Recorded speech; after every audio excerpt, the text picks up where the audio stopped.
तो hi guys, मैं हूँ तन्मय आरगड़े और आप देख रहे हैं वाइब। तो बेसिकली आज का वीडियो रहेगा ऑपरेटर्स पे। पिछली वीडियो में हमने देखा था टाइप कास्टिंग के बारे में। तो उस वीडियो में मैंने बताया था आपको कि नेक्स्ट वीडियो ऑपरेटर्स पे रहेगा। तो ऑपरेटर्स ये चीज़ है जावा में, मतलब ऐसी सुपर पावर है ऑपरेटर जावा में, जो कि बेसिकली अपने कोड को इतना सुपर नेचुरल बना देती है कि अपने कोड को एक बहुत ही इंटरेस्टिंग चीज़ों में लेके आती है ऑपरेटर्स। और ऑपरेटर्स के बिना जावा एक बोरिंग सी लैंग्वेज मानी जाएगी। तो करते हैं आज की वीडियो को शुरू।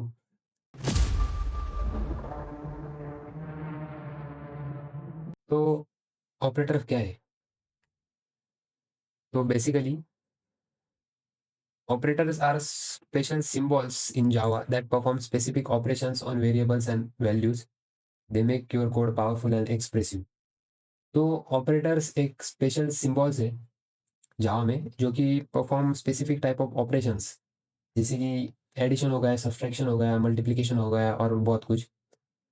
और कई ऑपरेशंस ऐसे होते हैं जिसमें हमें पता करना होता है, या अगर कोई नंबर दिया है वो एक दूसरे से बड़ा है या फिर नहीं, वैसे ऑपरेशंस। और या फिर लॉजिकल ऑपरेटर्स जैसे कि एंड या फिर और ऑपरेटर, जो कि यूज़ होते हैं। दो केसेस हो गया, अगर उसमें से एक केस भी अगर ट्रू रहेगी तो और ऑपरेटर चल जाता है, और अगर दोनों केसेस ट्रू रहेगी तो एंड ऑपरेटर चल जाता है। ऐसा रहता है लॉजिकल ऑपरेटर्स का काम। और असाइनमेंट ऑपरेटर्स जैसे कि equal, plus equal to, minus equals to, जिनको हम आगे जाके पढ़ेंगे अभी इस वीडियो में। यूनरी ऑपरेटर्स जैसे कि plus plus, minus minus, plus, tilde, exclamatory and minus. और बिटवाइज ऑपरेटर्स भी आता है इसमें। बिटवाइज एंड बिटवाइज और ऑपरेटर्स आते हैं बिटवाइज ऑपरेटर्स में। और लास्ट में रहता है टर्नरी ऑपरेटर्स करके। तो ये रहते हैं बहुत से टाइप्स के ऑपरेटर्स। तो अभी हम इनको एक एक करके पढ़ेंगे। तो सबसे पहला आएगा अरिथमेटिक ऑपरेटर्स करके। तो अरिथमेटिक ऑपरेटर्स बेसिक ऑपरेटर्स रहते हैं, जैसे कि एडिशन हो गया, सब्ट्रैक्शन हो गया, मल्टीप्लिकेशन हो गया और डिवाइडेशन हो गया। इनको हम अभी कोड के फॉर्मेट में समझते हैं। तो अरिथमेटिक ऑपरेटर्स को करने के लिए हमें पहले करना पड़ेगा साउट। और अगर हमें 1 + 2 करना होगा तो ये वाला ऑपरेटर काम आएगा, प्लस ऑपरेटर करके, जो कि अभी हाईलाइटेड है आपके स्क्रीन पे। और मैं इसको अभी रन करूंगा तो इसका वैल्यू डायरेक्ट 3 करके आएगा। तो आप ये देख सकते हो, यहाँ पे 3 करके आ रहा है वैल्यू। यहाँ पे हम समझते हैं कि ये प्लस ऑपरेटर काम में आ रहा है। अगर हम इधर प्लस की जगह मल्टीप्लिकेशन वाला ऑपरेटर कर दें और इसको रन कर दे तो इसकी वैल्यू आएगी 2 करके, जैसे कि मल्टीप्लिकेशन फॉर्म हुआ है। अगर इसको ये हम 10 करके इधर डिवाइडेशन वाला साइन लगा दे तो इसकी वैल्यू डायरेक्ट पाई करके आएगी, जो कि क्वेश्चन रहेगा। रिमाइंडर नहीं आता है इसमें, क्वेश्चन आता है डिवाइडर ऑपरेटर में। और अगर मैं इधर डिवाइड के अलावा परसेंटेज वाला ऑपरेटर रख दूं तो यहाँ पे 0 करके आएगा। ये आपने को रिमाइंडर देता है। तो ऐसे रहते हैं कुछ अरिथमेटिक ऑपरेटर्स। आपको एग्जांपल के बेसिस पे आपको समझ आया होगा कि क्या रहते हैं अरिथमेटिक ऑपरेटर्स। अब दूसरा पार्ट रहता है रिलेशनल ऑपरेटर्स करके। तो रिलेशनल ऑपरेटर्स कुछ नहीं होते बेसिकली। ये ऑपरेटर्स चेक करने के लिए यूज होते हैं इफ स्टेटमेंट में कोड को। अगर वो बड़ा रहेगा, इक्वल्स है, या फिर छोटा है, या फिर इक्वल्स टू है, ग्रेटर देन इक्वल्स टू है, ऐसे कुछ भी ऑपरेशंस रहते हैं जिनको चेक करने के लिए रिलेशनल ऑपरेटर्स का यूज होता है। तो देखते हैं उनको कैसे कोड किया जाता है अपने कोड एडिटर में। अगर इधर इफ स्टेटमेंट रहेगी और मेरे पास ए है जो कि ग्रेटर देन बी है, तो इसको साउट करना पड़ेगा आई आई एम प्रिंटेड। और एल्स साउंड करना पड़ेगा I I M else part, I M इप्स पार्ट करते हैं इधर, क्योंकि आपको समझ में आएगा इफ कौन सा है, एल्स कौन सा है। और इधर मुझे आप वेरिएबल बनाने पड़ेंगे, इंट ए, इंट बी। इनको मैं इनिशियलाइज कर देता हूँ।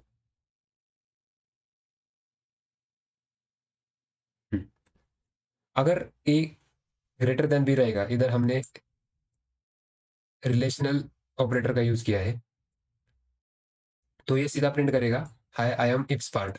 और अगर ये नहीं रहेगा, कंडीशन ट्रू, ये वाला कंडीशन मैंने जो हाईलाइट किया है अभी मेरे स्क्रीन पे, अगर ये कंडीशन ट्रू नहीं रहेगा तो एल्स वाला पार्ट रन होगा। देखते हैं अभी क्या आता है हमारा आउटपुट।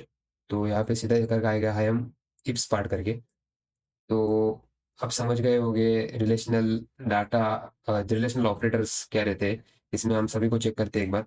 अगर इधर मैं इक्वल्स टू कर दूं, तो सीधा करके आउटपुट आएगा एल्स पार्ट, क्योंकि 10 अपना 2 के बराबर नहीं है, इसलिए ये एल्स में चला जाएगा। अगर मैं इसको रन करता हूँ, अगर देखेंगे तो ये एल्स पार्ट में चला गया। अगर हम इधर कर दे,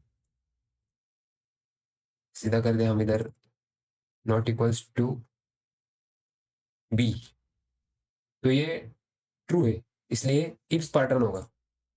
अगर हम देखें तो ये इफ्स पार्ट में चला गया। तो ये थे कुछ एग्जांपल रिलेशनल ऑपरेटर्स के बारे में। तो देखते हैं हमारा अगला पार्ट क्या है इस वीडियो में।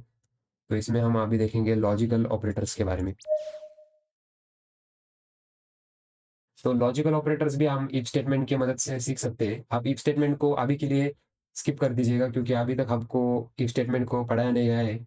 Just sake of coding understanding के लिए आप उसे देख सकते हैं। तो अगर इधर मैं दो वैल्यूज दूं,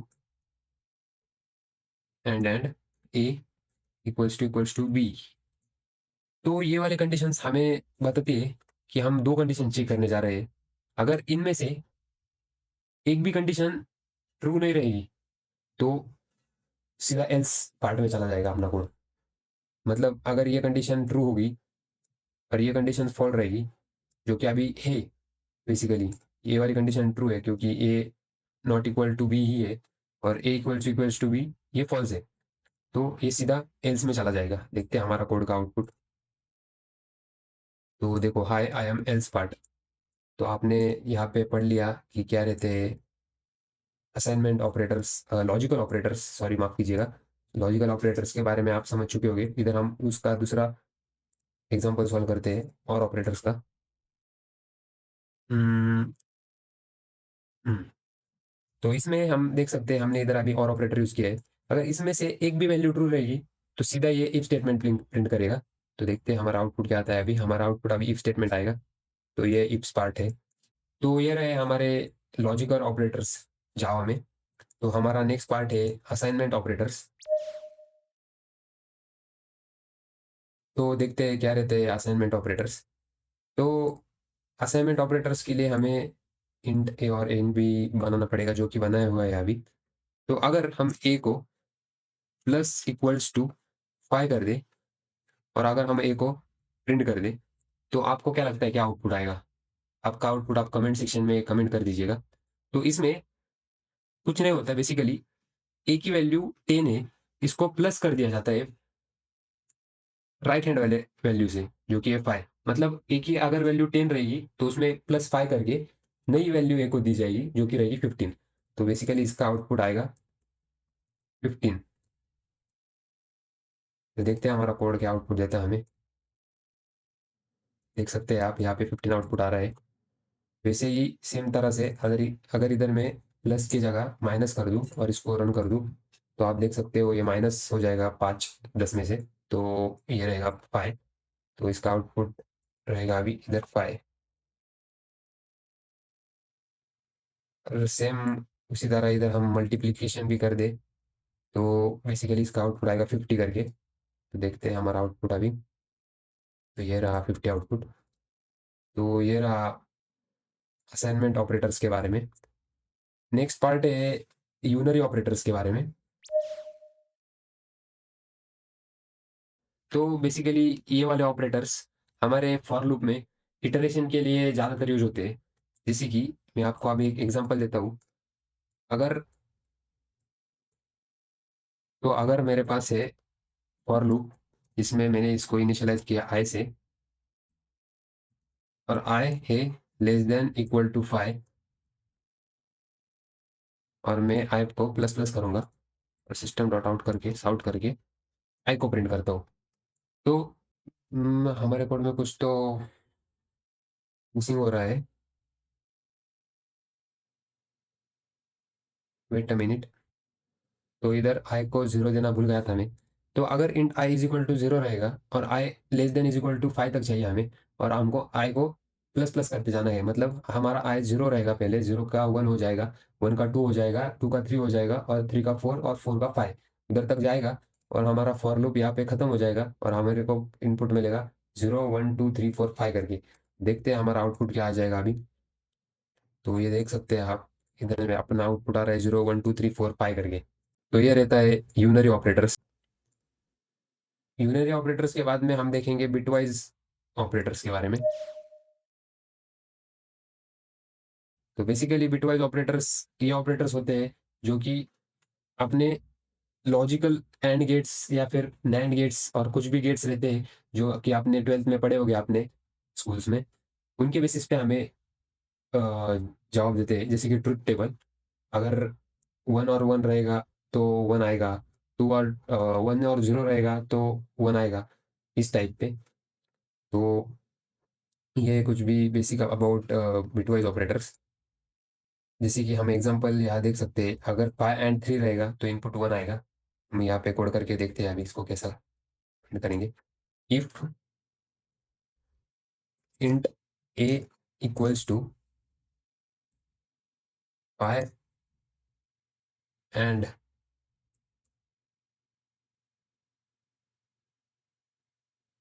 थ्री,